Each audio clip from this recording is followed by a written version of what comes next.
Hello, magandang araw, magandang gabi. Kumusta kayo diyan aking mga minamahal na kababayan? So, andito naman tayo sa ating pagbibigyan ng konting komentaryo o reaction dito sa video na to na pangyayaring kagimbal-gimbal at nakakagulat. Pero bago natin ito simulan, welcome uli kayo sa aking channel, Norbe Mart Vlog.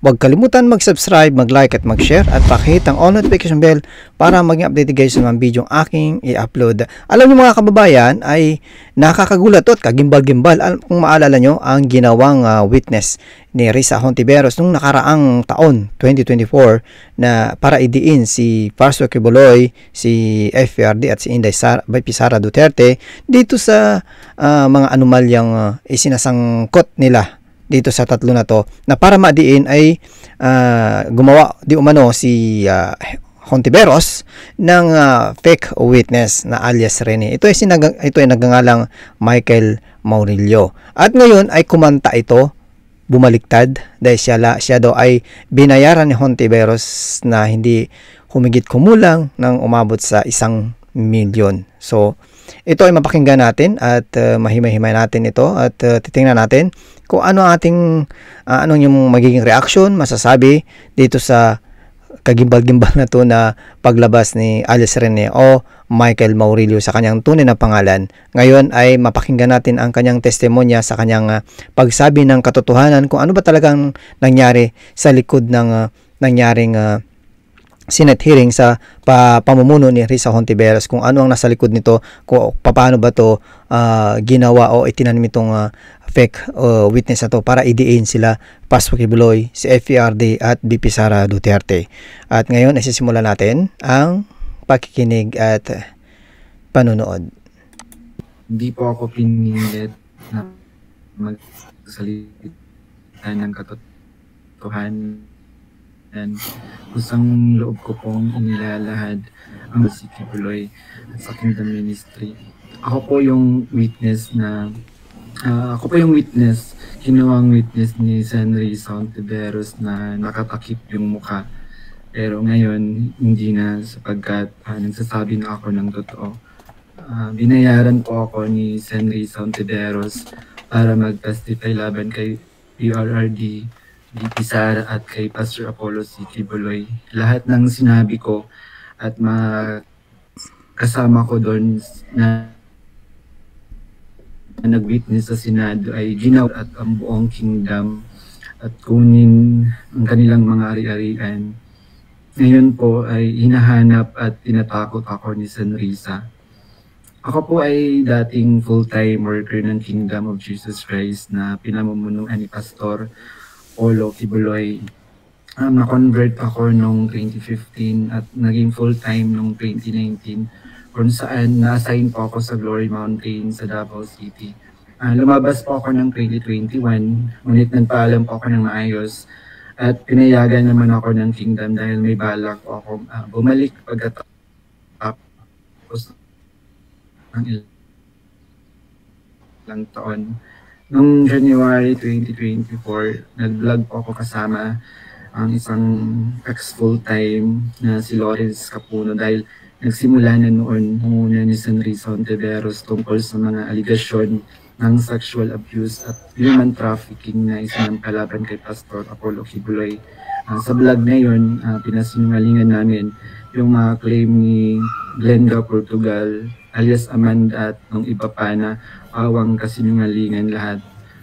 Noong February 2024, kinontak ako ng isang ex-full-time na si Shishir Bandari at inalok na maging witness sa Senate investigation ni Senador Risa kapalit ng financial assistance. Pumayag ako dahil sa panahon din yun, nangangailangan din ako ng pera. Binigyan ako ni Shishir ng email ng opisina ni Sen. Risa upang magpadala ng formal na email. Kahit anong aking sabihin daw. Sabi niya kapag nakipag-usap ako sa kanila, sabihin ko lamang na taga-kingdom ako at lumabas na sa ministry at dagdag ko daw na sinasaktan ako ni Pastor. So sa aking email, sinabi ko doon na galing ako sa Kingdom at lumabas noong 2021. Ilang araw pagkatapos noon, kinontak ako ng isang staff ni Senrisa si Fiona upang makipag-meet sa akin through video call. Sa pag-meeting namin kay Attorney J. Becama, Chief of Staff ni Sen. Nondeveros, pinagawa ako ng affidavit tungkol sa mga gawain ko sa loob ng Kingdom, mga transaction at operation na kinasangkutan ko. Ang isinulat ko doon ay pawang mga personal kong experience lamang at wala akong binanggit na pananakit, sexual abuse o human trafficking sa aking salaysay. Matapos kong ibigay yung affidavit, muli kaming nag-meet ni Attorney Becama. Pagkaraan ng 2 araw, binigyan niya ako ng revised affidavit na naglalaman na ng karagdagang aligasyon ng pananakit ni Pastor na hindi ko naman naranasan o nakita. Kasama rin dito yung maling pahayag na ako daw ay nasa sa SMNA News kahit hindi totoo dahil ako ay nasa Glory Mountain mula 2019 hanggang 2021. Nandun din yung aligasyon na sa di umano ay nasaksihan ko tungkol sa mga baril na sangkot sina Sara Duterte at dating Pangulong Rodrigo Duterte na hindi naman totoo dahil wala naman akong nasaksihan na ganong pangyayari. Pinilit din akong idagdag ang pangalan ni Senador Bongo at Senador Bato de la Rosa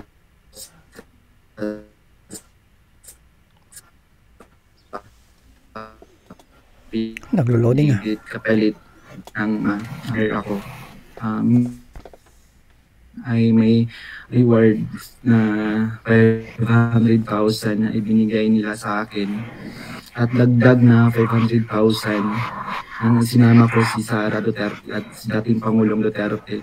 1 million po lahat ng binigay sa akin. Wow, isang linggo, laki naman bayad, 1 million. Hearing noong February 19, 2024, pinatira ako sa isang condo kung saan ako ay biniriefing at tinuruan tungkol sa mga dapat na isasagot ko sa tanong ni Senador Risa. So sa araw ng hearing, umiyak ako dahil sa konsensya habang binabasa ko yung script na alam ko naman na hindi totoo at hindi ginawa ni Pastoro ng Kingdom. Pagkatapos ng hearing, tinago ako ni Sen. Risa sa kanyang condo sa Manila at inutusan na maghanap pa ng ibang pwedeng maging witness kapalit ng pera dahil may mga susunod pang hearing. Sa buong taon ng 2024, nanirahan ako sa condo ni Sen. Risa at nung January 2025, lumipat ako pansamantala sa isang safe house kung saan nakasama ko doon sina Mutabato at iba pang mga biktima ng extrajudicial killings. So, sa bawat research o information na aking naibibigay sa Senado, nakakatanggap ako ng rewards na 12,000 na ibinibigay ni Sen. Riz sa pamamagitan ng kanyang staff na si Sir Ryan. So, sa kabilang sa mga na-research ko, nagawa kong research, yung inimbentong Angel of Death daw ng Kingdom na inimbento ni Alice Jackson, si Edward Masayon. Kabilang doon yung na-research ko yung mga member at yung mga general na nag-courtesy call kay Pastor. Noong August 29, 2024, nag-dinner meeting kami nila Brenda Portugal alias Amanda, kasama ang kanyang legal team na si Attorney Joanna Paula Domingo at ng Office of the Special Assistant to the President at si Attorney Ian Interina at yung kasama yung abogado ko na si Attorney Ange May Bogudyo sa isang hotel sa Quezon City. Pinagplano nila kung paano idiin ang kaso ni Pastor at tininggan niyo akong mag-file ng kaso. Sabi ni Attorney Domingo na mas maganda mag-focus kami sa human trafficking dahil mahina ang kaso sa sexual abuse. Sabi pa ni Attorney Domingo na matalik siya na kaibigan ni Attorney Pearl Angelica Nada na dating abogado ng Kingdom at dating namuno sa Jose Maria College. Yung mukha ni ni Rene, makita mo talaga sa kanyang mukha na yung kanyang mga pinagsasabi dito ay consistent, hindi invento o isinasaksak lamang sa kanyang bibig para sabihin mo to. Kitang-kita sa kanyang impression ng mukha, yung kanyang motivation sa kanyang pagsasalita na totoong-totoo siya. Kasi makikita mo naman sa impression ng mukha ng tao pag ito ay dinidiktahan na ganitong gagawin mo, ganitong sabihin mo. Pero dito sa detalye niya, di tulad ng nakarang hearing ng nakarang taon, ay talagang binabasa niya, nasa harapan niya. Pero ito, hindi niya binabasa. Talagang nakasentro siya sa kung ano yung ipinagawa sa kanya, yung mga detail by detail ng kanyang sinasabi dito na makikita mo talaga hindi siya nauutal, nabubulol, talagang dire-diretso, consistent sa kanyang mga pinagsasabi na hindi niya inisip yung kung ganito, ganyan, dire-diretso siya. So kitang-kita mo talaga yung motivation ng kanyang mukha na tutong-tuto sa kanyang sinasabi dito sa kanyang mga dinidetalye. Ayong sabi ni Attorney Domingo, sabi sa kanya ni Pearl na umalis na sila sa kingdom at alagaan mo daw si Amanda at siya na ang umawak ng kaso laban kay Pastor. Kasamang kanyang kapatid na si Attorney Lady Jade Canada at si Shishir Bandari sa US na nabanggit ko na kumontak sa akin upang siraan si Pastor. Dagdag pa ni Attorney Domingo na gumagamit sila ng private jet mula kay SAP Secretary Antonio Lagdameo papuntang Davao para sa kaso ni alias Amanda dahil sabi ni Attorney Domingo ito ay para sa seguridad nila sapagkat may natatanggap daw silang security threat. Noong mga panahong iyon, nagkaroon din kami ng pag-uusap ni alias Amanda, si Brenda Portugal, kung saan tinanong ko siya tungkol sa kalagayan ng kanyang kaso sa sexual abuse at human trafficking.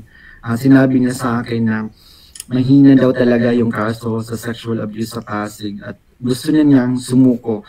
Kaya lang may mga nagsusulsul daw sa kanya na ituloy pa rin yung kaso. Nakiusap niya lang siya sa akin na tulungan ko siya maging witness sa kanyang kaso sa human trafficking. At nanghingi pa siya ng ebidensya kung meron daw akong naipon or naitago ng mga patunay sa sexual abuse. So, piniliwanag ko sa kanya na wala akong ebidensya dahil hindi ako kasama sa mga pangyayaring yun dahil nagsimula lamang ako bilang full-time noong 2019 at hindi rin ako biktima ni Pastor kaya wala akong maibibigay na ebidensya. Sinabi ni alias Amanda na mag-focus na lang ako sa human trafficking at maghanap ng mga ebidensya kung meron pa akong naitatagong impormasyon. Sinabi ko sa kanya na maghahanap ako ngunit wala talaga akong ebidensya dahil hindi naman talaga totoo ang mga aligasyon. Sabi ni Attorney Domingo na hinahanapan daw nila ng butas upang makasuhan at madisbar si Attorney Israelito Torion upang mawala na daw ito dahil sabi niya magaling daw ito. So sa panahon ng KOG Sage sa Davao City noong August 24 hanggang September 8, 2024, everyday kami nag-meeting kasama yung mga staff ni Senrisa, yung PNP, CIDG, nandun yung US Embassy, yung NBI. Grabe pala yung ginawa dito, no? Para i-din si Pastor Kibuloy at BP Sara Duterte at si PRD, no? Full force talaga tong ginawa ng gobyerno na to, no? Yung kakuntsabahan ng gamit talaga yung resources ng gobyerno dito. Kasi dito binanggit ni alias Rene dito yung NBI, yung kapulisan, talagang lalo si Torre, di ba? Kitang-kita naman nung pagpasok nila sa KOGC kung sino talaga yung talagang akala mo mala komando, 'di ba? Department of Justice at yung mga tumiwalag sa kingdom mula sa Amerika na si Ann Lagerder at Arlene Stone. Pinag-uusapan ang plano kung paano ma-extradite or ma-extraordinary rendition si Pastor sa US at paano pabagsakin ng kingdom. Ang pangunahing pinag-uusapan mga meeting ay ang plano sakaling mahuli si Pastor ay ang plano ay agad siyang extradite sa US at bawiin ang kaso na isinampa ni alias Amanda upang mapabilis ang extradition ni Pastor kapag siya ay nahuli. Subalit, Hindi ito natuloy dahil sa pag-aalala sa US na maaaring manalo si Donald Trump sa panahong iyon na nagdulot ng paghina ng kanilang koneksyon sa gobyerno ng US. Dahil dito, nang mahuli si Pastor, wala na silang pagkakataon na ma-extradite siya, kaya naman nagutos si Sen. Risa Ontiveros sa amin na labanan ang kaso dito sa Pilipinas laban kay Pastor at sa lahat ng mga administrator ng kingdom upang tuluyang pabagsakin ang kingdom. So tinatanong kami ng paulit-ulit kung may alam kami tungkol sa isang bunker daw nung panahon ng KOG Siege, dahil kapag nahanap daw nila si Pastor, babahan ng pera at may bahagi kami doon. Ang bunker ang pangunahing hinahanap, kaya pinuntahan nila ang lahat ng mga posibleng lugar. Ngunit Kaya pala nung during KOGC operation, talagang sabi ni Torre na meron silang napag-alaman na sa ilalim ay may tumitibok na heartbeat, ika nga, yung sabi ni Torre. So dito pala ay talagang nakaplanado, ayon dito sa sinasabi ni Alice Rene, yung ginagawa nila during operation sa KOGC compound. sa katotohanan, wala talagang bunker sa kingdom, lalo na sa central headquarters. Ang mga updates tungkol sa mga ito ay galing sa kasalukuyang PNP Chief General Nicolas Torring. Siyang nangunguna sa bawat meeting namin at nagtatanong tungkol sa lokasyon ng bunker. Kasama ko rin sa mga meeting ngayon sina Edward Masayon alias Jackson na pumasok sa Kingdom Compound na nagkunwaring pulis dahil siya daw ang nakakaalam kung saan ang bunker. Kasagsagan ng station ng message sa akin si Fiona, staff ni Risa, na sa pamamagitan ng WhatsApp na sinabi niya na dapat ko daw tanggalin sa kaso ko si June Andrade dahil isa daw siya sa amin na nagbibigay siya ng mahalagang impormasyon. So ipinaalam ko sa kanya na ipapasa ko muna ito sa aking abogado. Pero ngunit isang linggo pagkatapos nun, tinanong ulit ako kung may contact ako sa kingdom dahil hindi na raw mahanap si June Andrade. Hanggang ngayon, hindi na siya natanggal sa kasong pinafile sa akin. Noong November 5, 2024, nagkaroon kami ng meeting kasama sina Undersecretary Nicolas P. ng Department of Justice at 4 pang prosecutors. Ang naalala ko doon si Prosecutor Olivia Torrevillas, si alias Amanda, kanyang mga abogados, Attorney Domingo at si Attorney Ian, 3 representative from NBI, 2 lawyer at 1 agent. Ang sabi ni Yusek sa amin, bawat isa sa amin na nag-witness sa Senate investigation na ginawa ni Risa ay may naka-assign na mga administrator ng kingdom na kakasuhan namin.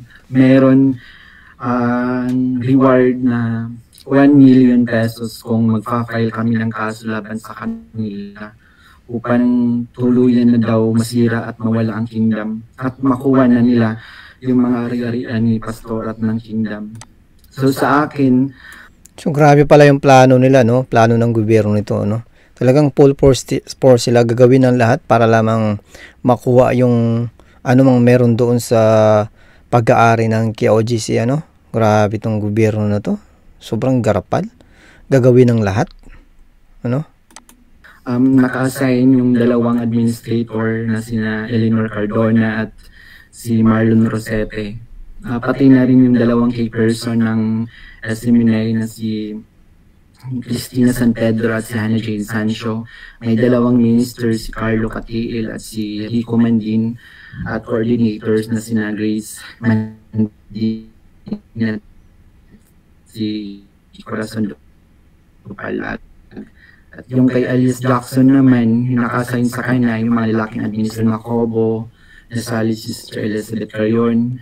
And kay Alias Jerome naman, naka-assign sa kanya yung mga administrator ng mga babae na sina Anialing Lizada at si Teresita Dandan. So sa iba't ibang araw na mga meeting namin, kasama ko yung mga dating full-time worker ng kingdom na lumabas dahil sa mga nagawang kasalanan sa loob ng ministry.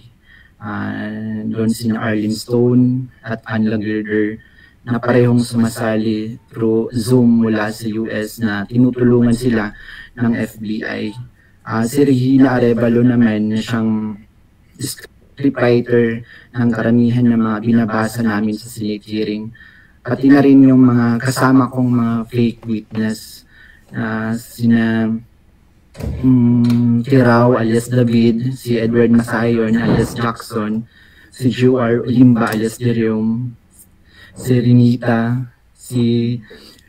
Hernandez, si Glenda Portugal alias Amanda, kasama yung Chief of Staff ng Office ni Sanrisa na si Attorney J. Becama at yung staff na si Fiona at si Faye. So hanggang sa ngayon, paggawa ko ng affidavit, patuloy ang surveillance at mga planong raid sa mga ari-arian ng kingdom, kabilang ang mga kingdom-led congregation sa iba't ibang bahagi ng Pilipinas, yung SMNI building sa Makati, yung KOG Central Headquarters sa Davao. Bukod dito, tinatarget din yung mga anak ng mga full-timer co-workers bilang mga biktima daw ng human trafficking at child abuse. Ngayon po ay lumalabas ako upang ilahad ang katotohanan na ang lahat ng ito ay gawa-gawang kaso at plano lamang pabagsakin si Pastor at ang buong Kingdom Ministry at kunin ang kanilang mga ari-arian. Hindi ko na masikmura yung mga ipinapagawa ni Sanrisa na kasinungalingan at ang pamimilit niya na magsampa ako ng kaso kapalit ng pera. Wala pong ginawang mali si Pastor sa akin. Puro kabutihan ang aking naranasan habang nasa loob pa ng kingdom. Lahat ng ito, sinabi ko ay upang ipagtanggol ang katotohanan kahit nakakatakot dahil sa mga malalaking tao yung sangkot. Pero ito na yung panahon upang tumindig para sa katotohanan at humihingi ako ng tawad sa kingdom family, lalo na kay Pastor Apollo Kibuloy sa mga nagawa kong mali at kasinungalingan. Okay, so narinig natin yung yung kawalang hiyaan ni Risa Hontiveros, gagawin ng lahat para lamang masira tong si Pastor Kibuloy, si FPRD at si VP Sara Duterte, 'di ba? Talagang napakawalang hiyang babae na to, no. Grabe yung binayaran tong si Alice Rene ng ng 1 milyon para lang magsalita against sa tatlo, kay Kibuloy, kay FPRD at kay VP Sara Duterte. At matindi lahat, parang naka-centralize yung kanilang mga plano para isagawa yung operation ng KGC. Magsisimula sila doon hanggang sa sisirain si FPRD na konektado doon sa kay Pastor Kibuloy at si VP Sara Duterte, di ba? Maalala nyo yung sabi nito meron silang nakita nito na meron silang isinakay na baril sa ang daming mga pumuputok sa helicopter. Hindi pa babagsak ng helicopter kung mayroong ganoon, di ba? Bilang lang naman ng capacity ng helicopter na yan, hindi, di ba? Parang lahat ng mga testimonya yan talagang pawang mga gawa-gawa, di ba? So paano to pasisinungalingan at i-rebuttal ni Risa Hontiveros itong dati niyang fake witness na ngayon ay nagsalita, bumaliktad laban sa kanya, di ba? So bago natin bibitawan itong video na to, ay please naman huwag makalimot mag-subscribe, mag-like at mag-share at pakita ang all notification bell para maging update guys sa mga video ang aking upload. Maraming salamat, ingat lagi dyan, safety first.